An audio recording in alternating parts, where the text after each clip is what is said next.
Mother's Day is coming, so let's decoupage flower pots with fabric to give to Mom. The supply list is found at the end of the post. I'm going to go ahead and make a paper pattern. So I'm going to roll this pot and I'm going to trace where the top edge rolls and where the bottom edge rolls.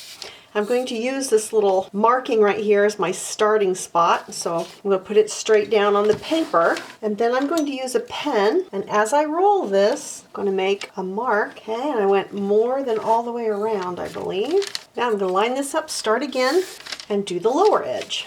Okay, a little squigglier on that line. So we're going to cut this a little wider at the top and a little bit wider at the bottom. I'm going to add in about 1 inch at least on the top and the bottom extra fabric when I cut this out. I'm going to draw around this pattern that I cut out of the paper, and I added about 1 inch on the top and the bottom.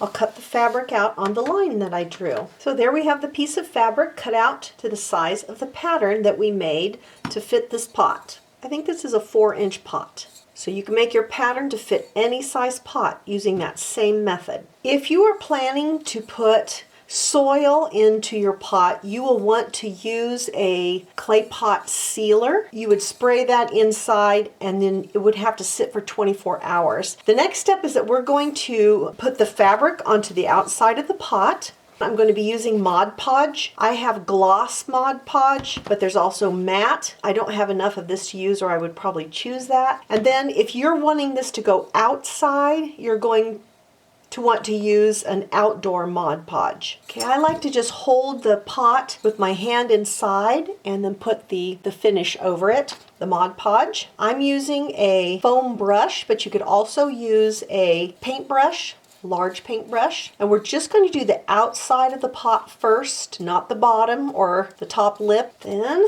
the fabric on the pot, being careful to get the air bubbles out.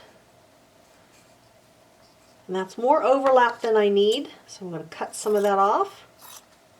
Add some extra Mod Podge right here where this overlaps. Wrap that around. Again, make sure there aren't any air bubbles. Pull the fabric a little bit into the groove. Okay, that's nicely adhered all the way around. Now we're going to deal with this extra fabric at the top, and we're going to tuck it to the inside of the pot. So put a little bit of plastic under here so it doesn't stick to my newspaper. So let's paint this top lip and the inside edge with Mod Podge, and then tuck that fabric to the inside edge, trying to make a good seal. Get all the extra down inside of there without too many little folds in the top. You could make little slits in that if you prefer, and kind of tuck the slits down inside, but I'm just going to do it all in one piece here. Okay, where it overlaps, I'm going to need to add some more Mod Podge right there. Come inside here and make sure that's well sealed down. Now you can see the Mod Podge at first, but then it will go dry clear, so you're not going to see it when it's dry. So we have the top edge tucked under now, and now we're going to do the bottom edge.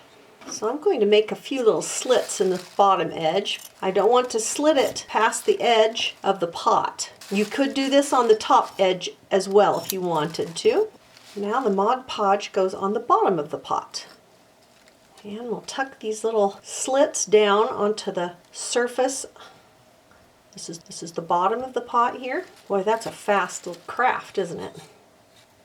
Now I'm going to set this to dry, and then I'm going to come back and do another layer of Mod Podge over the top. I'm going to put it on plastic so it doesn't stick to the paper. So while my first pot is drying, let's make our second smaller pot. I already got the pattern made by rolling this pot and drawing on the top and the bottom. So I'm going to trim just a tad off each edge.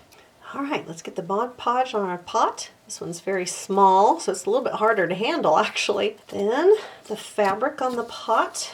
Now use the Mod Podge on the top edge and tuck in that extra fabric. Fabric kind of stretches a little bit when it's wet like this. Now that my first pot is dry, I'm going to come back with a coat of Mod Podge to kind of protect that outside edge. Now this looks kind of white right now, but it will dry clear.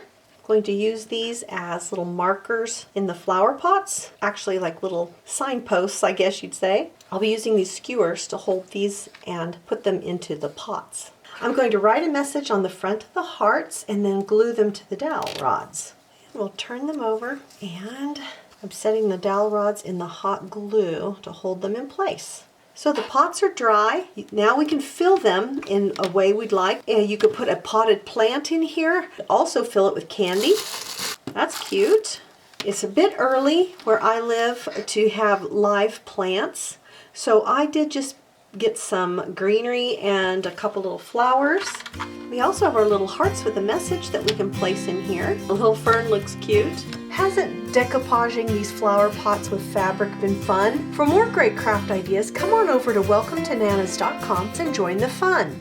Okay, the supplies you're going to need to cover a terracotta pot with fabric starts with fabric, of course. A lightweight cotton fabric, actually any weight fabric will work pretty well. A woven fabric with a design, a pattern that you like. The star of the show is going to be a terracotta pot, of course. I'm going to be using 2 different sizes.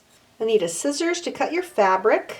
I'm going to make a pattern out of some paper to cut my fabric to shape to fit the pot.